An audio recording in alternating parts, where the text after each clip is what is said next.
তোমার এই মন খুব সুন্দর।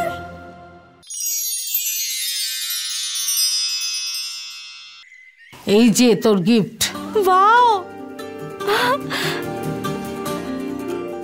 দিদা, এটা খুব সুন্দর। Thank you so much. I am the best.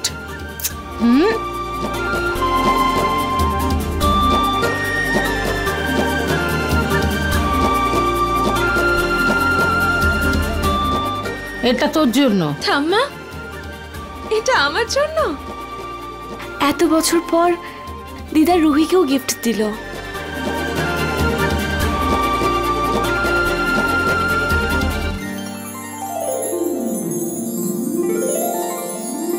বেশি ইমোশনাল হওয়ার দরকার নেই, তাড়াতাড়ি এটা পর আর তৈরি হয়ে নে।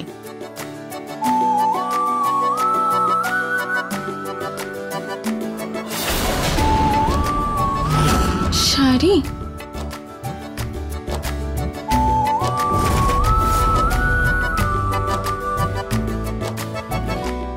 ঠাম্মা, আজ পর্যন্ত আমি কখনো শাড়ি তো পরিনি, কিন্তু আজকে তোমার জন্য পরবো। এবারের বার্থডেটা আমার বেস্ট বার্থডে। এটা তো জন্মদিনের জন্য না, সম্বন্ধ দেখার জন্য।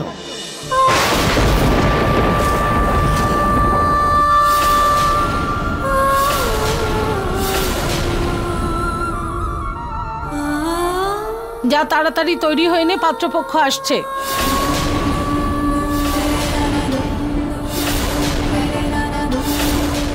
আরে কি করছিসটা কি? 300 টাকার শাড়ি নষ্ট হয়ে যাবে।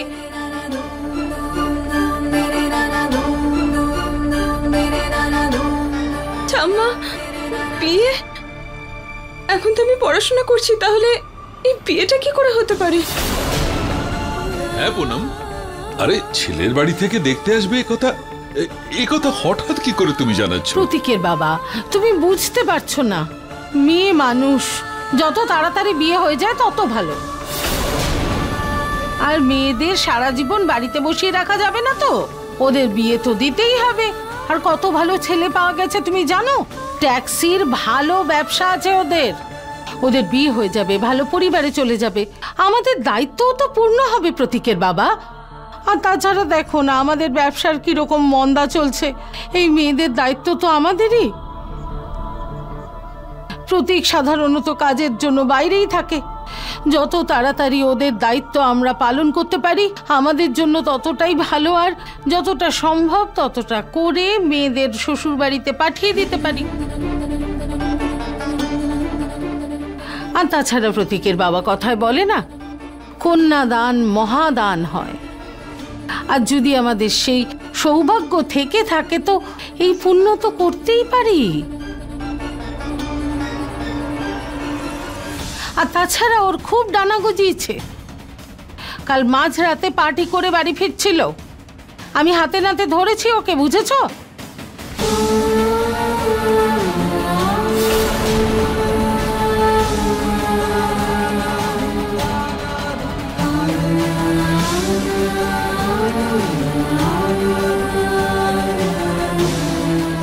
ছেলেটা দেখতে এমন কিছু খারাপ নয়, একবার দেখে নেওয়া যাক। আর তাছাড়া কতদিন জুহিকে পুনমের হাত থেকে বাঁচিয়ে নিজে বকুনি খাবি?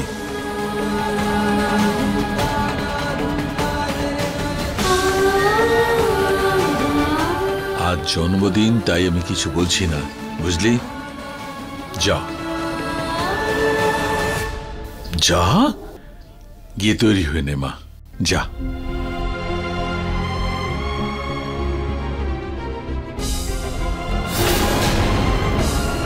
দিদা, অন্তত আজকের দিনে রুহিকে কিছু না বলতে পারতে।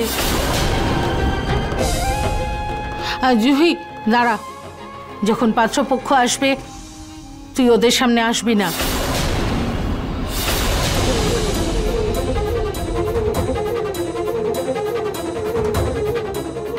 পাত্রপক্ষ হ্যাঁ বলুক আর এই আপদ বিদে হোক।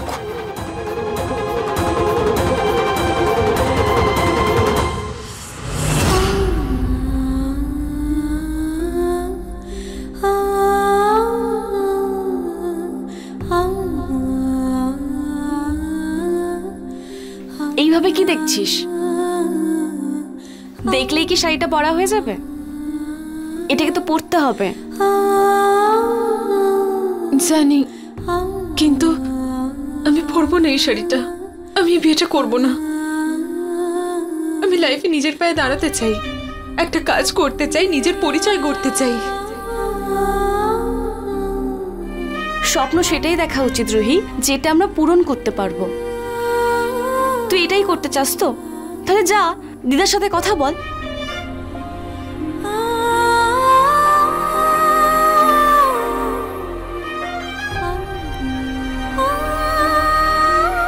উনি মানবেন না। মানবে না তো? তাহলে যেটা আমি বলছি সেটা কর।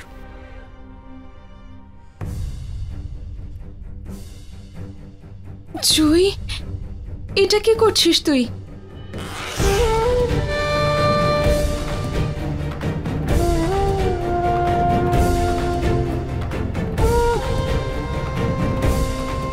জুই, কি করছিস এসব? রুহি, স্বাধীনতা চাইলে পাওয়া যায় না, ছিনিয়ে নিতে হয়। নিজের স্বপ্ন পূরণ করতে চাস তো পালিয়ে যা তাহলে এখান থেকে। কি পাগল হয়ে গেছিস নাকি তুই? আর আমি যদি এখান থেকে পালিয়ে যাই, দাদু ঠাকুমার মান সম্মান থাকবে, আর ওনাদের যে আমার জন্য বদনাম হবে, সেটার কি হবে? কি হবে মানে? লোক 4 দিন দুটো কথা বলবে, 5 দিনের মাথায় সব ভুলে যাবে। তুই সবার ব্যাপারে ভাবিস না, নিজের ব্যাপারে ভাব। এভাবে শুধু নিজের কথা কি করে ভাববো জুই? আমার জীবনের সঙ্গে তো দাদু ঠাকুমার শিক্ষা এবং সম্মানও জুড়ে আছে। আমি এমন কোনো কাজ করব না যাতে ওনাদের দিকে লোকে আঙুল তোলে। ঠিক আছে, তাহলে কি ভাবছিস? পরে নে শাড়িটা। ভালোভাবে শাড়ি পরবি, আর হ্যাঁ, এইভাবে ঘোমটা দিয়ে যাবি। এরকম লম্বাভাবে ঘোমটা দিবি। এইভাবে ভালো করে জল খাবার খাবে কিনা জিজ্ঞেস করিস। রুহি শোন, আমরা সবার ব্যাপারে ভাবতে ভাবতে এটা আশা রাখতে পারি না যে ওরা আমাদের ব্যাপারেও ভাববে। আজকাল লোক শুধু সবসময় নিজের ব্যাপারেই ভাবে। তুই দাদু দিদার মান সম্মান নিয়ে ভাবছিস তো? তাহলে যা, নিজের স্বপ্ন পূরণ কর, নিজের পায়ে দাঁড়া। কিন্তু তুই যদি এরকম দম বন্ধ করে বাঁচিস, তাহলে ডিপ্রেশনে চলে যাবি, সুইসাইড করে ফেলবি। কিন্তু তখন বেশি ওদের বদনাম হবে।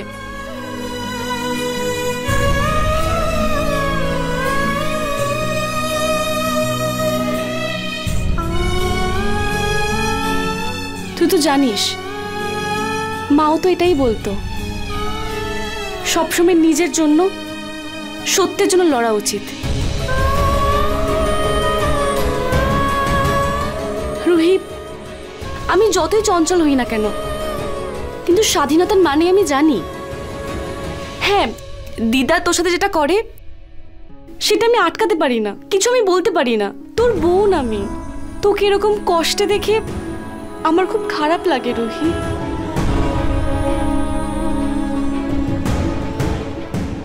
এবার চয়েস তোর হাতে, স্বাধীনতা নাকি দম বন্ধ করা জীবন।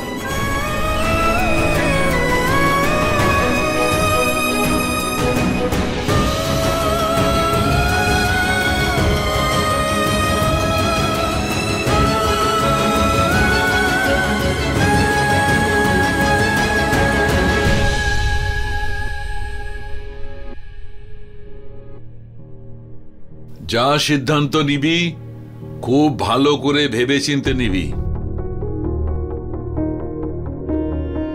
আর সেই সিদ্ধান্তে একদম অটল থাকবি, কারোর কথায় প্রভাবিত হবি না। দেখ মা, আমি তোকে বাধা দেব না আর বকবো না, শুধু কটা কথা বলতে চাই, মন দিয়ে শোন। যখন তোর বাবার বিয়ে আমি তোর মায়ের সঙ্গে দিই, তখন খুব রেগে গেছিল। বিয়ে হয়ে গেছে তোর, 14 বছর বয়সের আর নয় যে এইরকম মুখ গোমড়া করে ঘুরবি। কেন, রুচিতা আছে, ওর সামনে এরকম মুখ গোমড়া করে ঘুরিস না, বুঝলি? ও ভেবেছিল যে ওর জীবনটাই শেষ হয়ে গেছে, জীবনটা ঘরকুনো হয়ে কাটাতে হবে। এমনকি ও বাড়ি থেকে পালিয়ে গিয়েছিল, মণ্ডপেও আসেনি। যে ভয় পেয়েছিলাম সেটাই হয়েছে, নিহার বাড়ি ছেড়ে চলে গেছে। কিন্তু এমন অবস্থা হলো যে ওকে ওর সিদ্ধান্ত পাল্টাতে হলো, আর বাড়ি ফিরে এলো।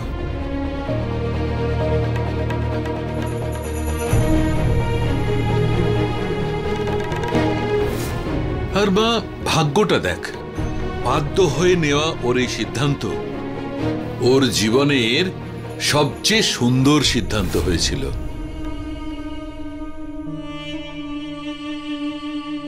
I love you too, Nihar বাবু। I love you.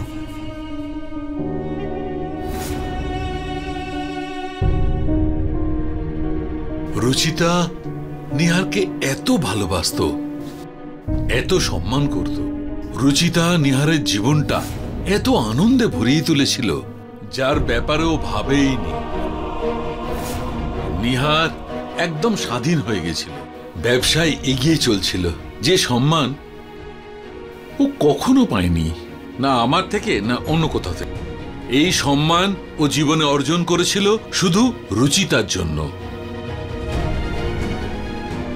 আমি শুধু এখন এটাই বলতে চাই মা, কখনো মনে হয় যে আমাদের জীবনে যা ঘটছে তা ঠিক নয়, কিন্তু বাস্তবে আমাদের পক্ষে সেটাই সঠিক হয়। ওই কথা আছে না, আমাদের মনের মতো হলে খুব ভালো, কিন্তু মনের মতো না হলেও সেটাও ভালো, কারণ যেটা আমাদের মনে নেই সেটা ওনার মনে আছে। মা, যদি আমরা একদিক থেকে দেখি তো আমি মানছি যে বিয়ে করে তুমি একটা বন্ধনে জড়িয়ে পড়বে, কিন্তু আর একটা দিক দিয়ে দেখলে তবে তুই তো ঠাকুমার লাঞ্ছনা আর ওর গঞ্জনা থেকে চিরকালের জন্য মুক্তি পেয়ে যাবি। আর কে বলতে পারে, কাল হয়তো তোর স্বামী তোর সহায় হয়ে যায়, তোর সব স্বপ্ন পূরণ করার মানুষটা সেই হয়ে উঠবে।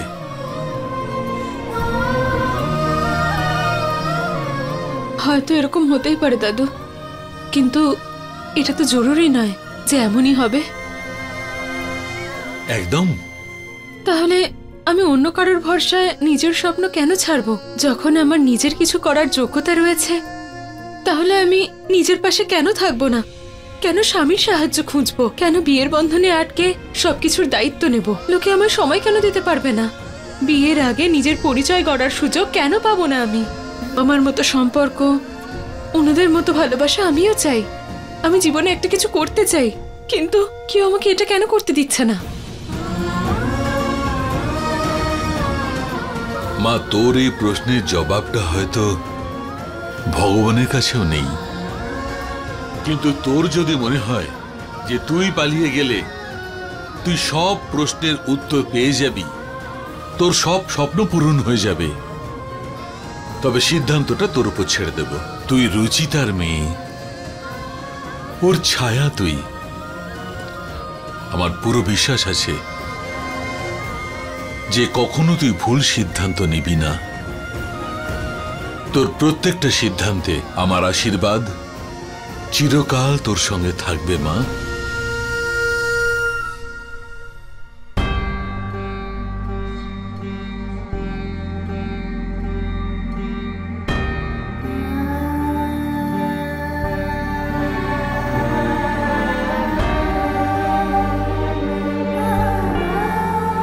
দেখলি, ঘুরে ফিরে সেই বিয়েতে আটকে গেল।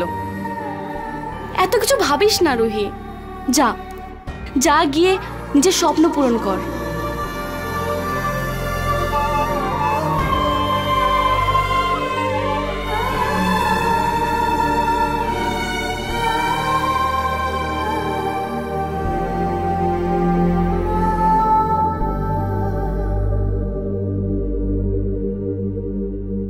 না মা, আমাদেরকে আমাদের প্রবলেম থেকে পালাতে নয়, আর আমিও আমার প্রবলেমের সঙ্গে লড়াই করে জিতবো, সেটা থেকে পালিয়ে নয়।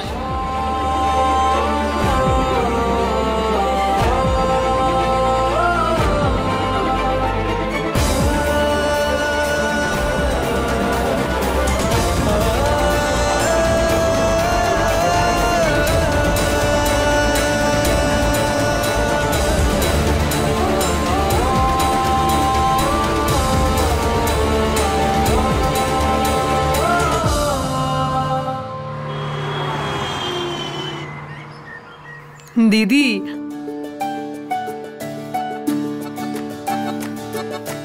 আমার ছেলে তো হীরের টুকরো ছেলে।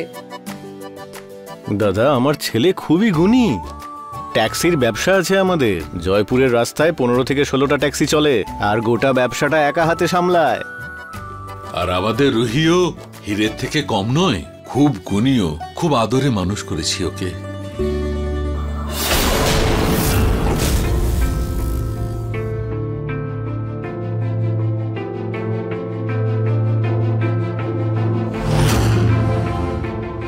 দিদি, হীরে বলে কয়লা কেনা খাচ্ছেন আমাদের?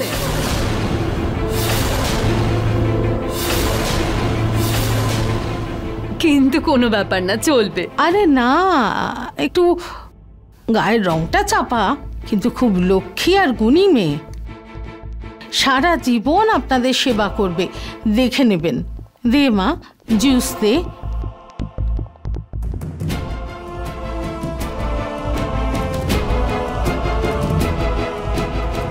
আচ্ছা দিদি, আপনি আপনার মেয়েকে আবার খালি হাতে পাঠিয়ে দেবেন না তো? আরে না, কি বলছেন আপনি? ওর বাবা মা ওর জন্য তো কিছু রেখে গেছে, ওর সঙ্গেই সেগুলো যাবে, আবার কি।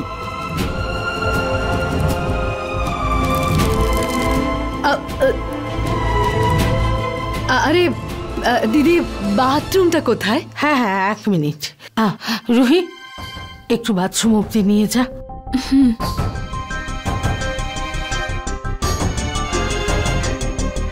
নিন না। হ্যাঁ। আন্টি, আমি আপনাকে সাহায্য করব? না না মা, আমি নিজেই করে নেব। আচ্ছা।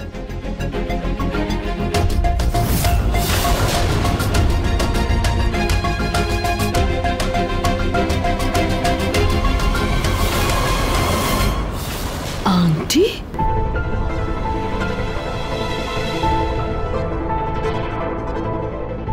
দেখে তো সোনার আংটি মনে হচ্ছে।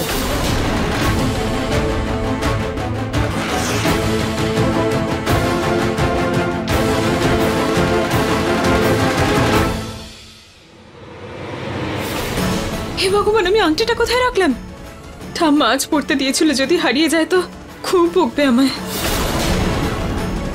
আরে হ্যাঁ, আমি হাত ধোয়ার সময় হয়তো বাথরুমে রেখেছিলাম। ঠিক আছে, আন্টি বাইরে বেরোলে নিয়ে নেব।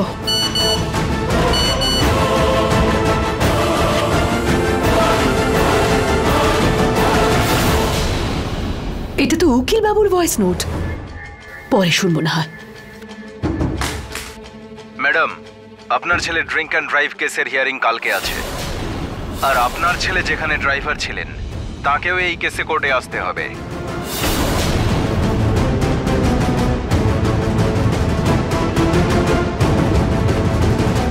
চলো মা, যাই আমরা।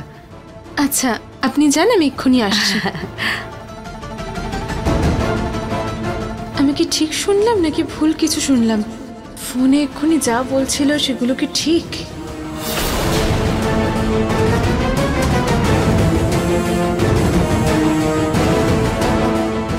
আরে আংটিটা কোথায় গেল?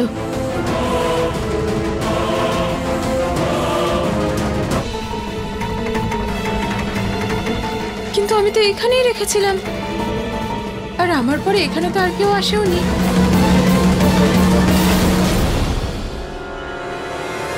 তাহলে ওই আন্টি আবার...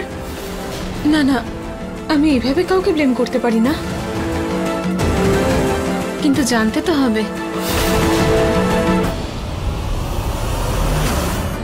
আরে দেশি ঘিয়ে তৈরি এই সিঙ্গারাগুলো চেখেই দেখলেন না? আমাদের রুহি নিজের হাতে বানিয়েছে। আচ্ছা, আমি প্লেটসে তুলে দিচ্ছি।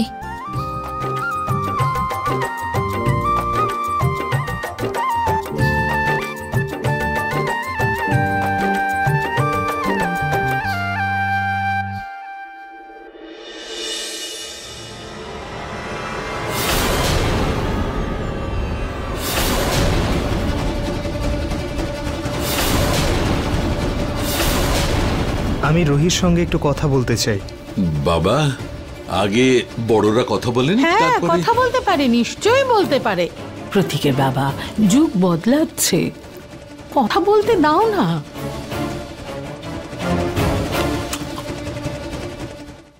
রুহি, আপনি রান্না করা ঘরদোর পরিষ্কার করতে পারেন তো? হ্যাঁ, সব পারি।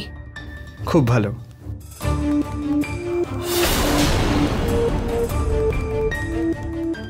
আচ্ছা, কটা ট্যাক্সি আছে আপনার? এই ধরুন 10-12। আচ্ছা, কিন্তু বাইরে তো আঙ্কেল বললেন 16টা। আরে সেটাই 16ই। এই কদিন হলো 4টেও কিনেছি, মাঝে মাঝে ভুলে যাই আমি। আচ্ছা, আপনার এজ কত যেন? আচ্ছা, এজ 38। কি গুনছেন আপনি? যাক বাবা, এখনো 5 বছর আছে আপনার হাতে। মানে? ওই আমার কুষ্টিতে দোষ আছে তো, আমার কোনো স্বামী 33 বছরের বেশি বাঁচবে না। কি? হ্যাঁ, আগের দিন যদি এইভাবেই গেছেন। মানে? আপনি জানতেন না?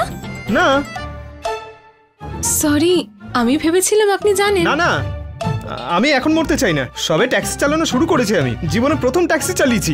এই কদিন হলো ড্রাইভারের চাকরি করছি। আপনার মাথা খারাপ হয়ে গেছে? আপনি আমার মৃত্যুর দিন গুনছেন? আচ্ছা, তো আপনি ট্যাক্সি ড্রাইভার? আপনার নিজের ট্যাক্সির ব্যবসা নেই? না মানে মানে মা মা বাবা, এরা মিথ্যেবাদী। কি হয়েছে বাবা? মা, এই মেয়েটা আগেই 3বার বিধবা হয়েছে, আর যদি আমি ওর সঙ্গে বিয়ে করি তাহলে আমিও মারা যাব। না, এসব কি অসভ্যতা রুহি? এসব মিথ্যে মন গড়া গল্প কেন বলেছিস তুই? সরি ঠাম্মা, কিন্তু আমাকে ঠকবাজ বলছে যেই লোকগুলো, তারা নিজেরাই ঠকবাজ আর চোরও।